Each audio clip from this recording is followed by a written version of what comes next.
మహానామ థేరా. ఆయనకు జ్ఞానోదయం ఎలా కలిగింది? ఆ తర్వాత ఆయన చెప్పిన గాథ ఏంటి? దీని గురించిప్పుడు క్లుప్తంగా చూద్దాం.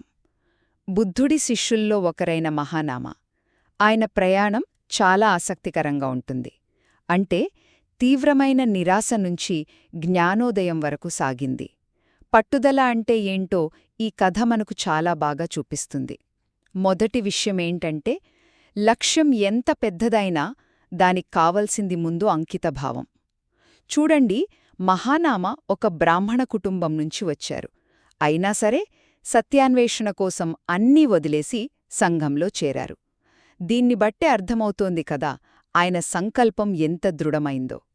ఇక రెండవది, సాధనలో నిరాశ రావడం చాలా సహజం. కాని దాన్ని దాటడానికి సరైన స్ఫూర్తుండాలి.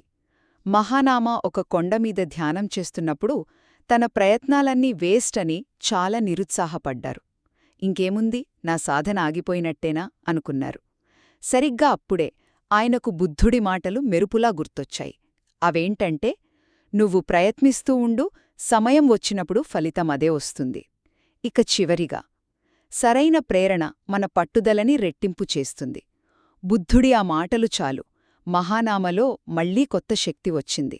దాంతో రెట్టింపు ఉత్సాహంతో సాధన కొనసాగించి చివరికి అర్హతుడయ్యారు. అంటే సంపూర్ణ జ్ఞానోదయం పొందారన్నమాట. ఆ ఆనందంలోనే తాను జ్ఞానం పొందిన ఆ పర్వతాన్ని వర్ణిస్తూ ఒక గాథ చెప్పారు.